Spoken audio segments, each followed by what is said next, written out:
Nasafia Putri dari Prodi Pendidikan Sosiologi dengan NIM 1405625 Kali dalam video ini aku ingin menjabarkan putus sekolah itu sebagai masalah individu atau struktur sosial sih.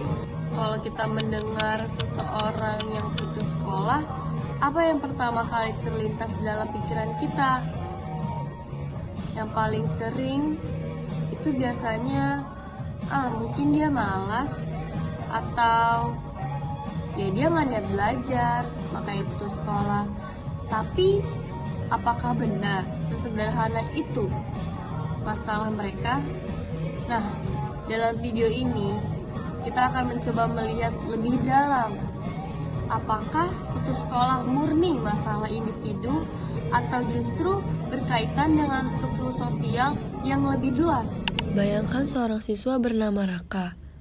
Raka adalah seorang siswa biasa yang tidak menonjol dan juga tidak bermasalah. Ia ingin menjadi guru. Setiap hari, ia bersemangat untuk berangkat ke sekolah, meskipun dengan keterbatasan yang ia miliki. Namun, situasinya berubah ketika ayah Raka kehilangan pekerjaannya.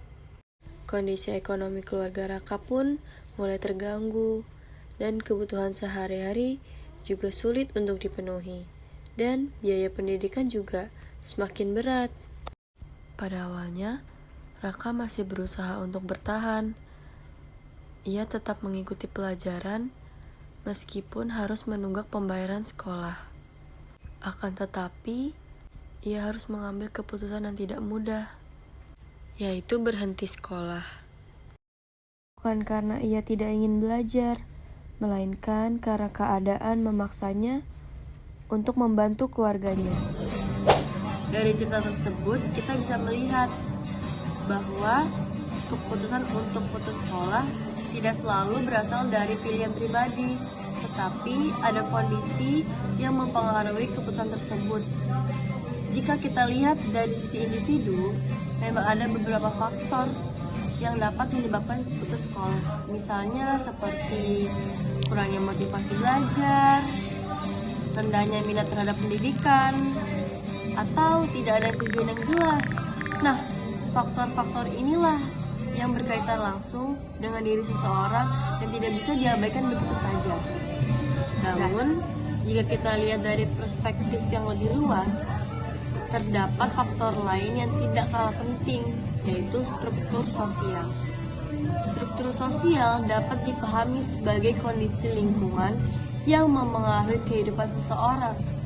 Contohnya meliputi kondisi ekonomi keluarga, akses terhadap pendidikan, lingkungan tempat tinggal, serta kebijakan yang berlaku.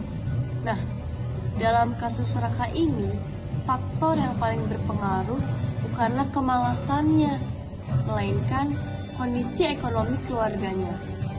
Ia sebenarnya memiliki keinginan untuk tetap sekolah, namun tidak memiliki kesempatan untuk melanjutkannya. Fenomena seperti ini tidak hanya dialami oleh satu orang, banyak anak di berbagai daerah yang menghadapi situasi serupa. Ada yang harus bekerja sejak usia dini, ada yang tinggal di daerah dengan fasilitas pendidikan yang terbatas, dan ada pula yang berada di lingkungan yang kurang mendukung pentingnya pendidikan. Semua kondisi tersebut merupakan bagian dari struktur sosial yang mempengaruhi keputusan seseorang. Nah, jika kita bandingkan anak yang berasal dari keluarga dengan kondisi ekonomi yang baik, tentu memiliki peluang pendidikan yang lebih luas atau lebih besar. Namun sebaliknya, anak yang berasal dari keluarga dengan keterbatasan ekonomi seringkali harus menghadapi pilihan yang lebih sulit.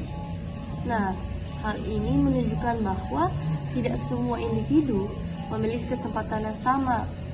Oleh karena itu, melihat putus sekolah hanya sebagai kesalahan individu merupakan pandangan yang kurang tepat. Karena pada kenyataannya, terdapat faktor struktural yang turut berperan besar. Dengan memahami hal ini, kita diharapkan untuk tidak terburu-buru dalam menilai suatu hal. Akan lebih bijak jika kita mencoba memahami latar belakang dari setiap kasus yang terjadi. Karena apa yang terlihat di permukaan belum tentu mencerminkan kondisi yang sebenarnya. Nah, sebagai kesimpulan, putus sekolah merupakan hasil dari interaksi antara faktor individu dan struktur sosial. Faktor individu memang memiliki peran, namun struktur sosial seringkali menjadi penentu utama yang membatasi atau membuka kesempatan. Dengan kata lain, masalah ini tidak bisa dilihat dari satu sisi saja, melainkan harus dipahami secara keseluruhan. Oleh karena itu, upaya untuk mengatasi putus sekolah tidak cukup hanya dengan meningkatkan motivasi individu, tetapi juga perlu diiringi dengan perbaikan kondisi sosial, seperti akses pendidikan yang lebih merata, dukungan ekonomi bagi masyarakat, karena pada akhirnya pendidikan bukan hanya tentang kemauan, tetapi juga tentang kesempatan. Lalu menurut kamu, dalam fenomena putus sekolah ini, mana yang lebih dominan? Individu atau struktur sosial? Masih ada jutaan anak yang tidak bersekolah karena berbagai alasan. Fakta ini memiriskan dan pemerintah harus segera melakukan antisipasi. Ini menjadi saksi perjuangan Piki Permana membantu orang tua bertahan hidup. Piki adalah anak ketiga dari 8 bersaudara di keluarganya. Pemirsa, kasus anak putus sekolah masih terjadi di Indonesia. Padahal seharusnya negara menjamin hak pendidikan setiap anak Indonesia. Ya, anak putus sekolah harus berjuang mendapatkan pendidikan di tengah keterbatasan ekonomi dan tidak jarang banyak para pegiat pendidikan yang membantu memberikan akses pendidikan. Kita ikuti liputan. Tinggal bersama di dalam rumah petak berukuran 3 x 4 meter. Itulah yang dialami keluarga pasangan suami istri Khairul Anam dan Yunita Puji Lestari, warga Jalan Bulak Rukem Timur, Surabaya, Jawa Timur. Ironisnya lagi, kelima anak mereka tak bisa melanjutkan sekolah lantaran penghasilan Khairul dan Yunita tak cukup bahkan untuk memberi uang transportasi bagi anak-anak mereka berangkat sekolah. Sehari-harinya Khairul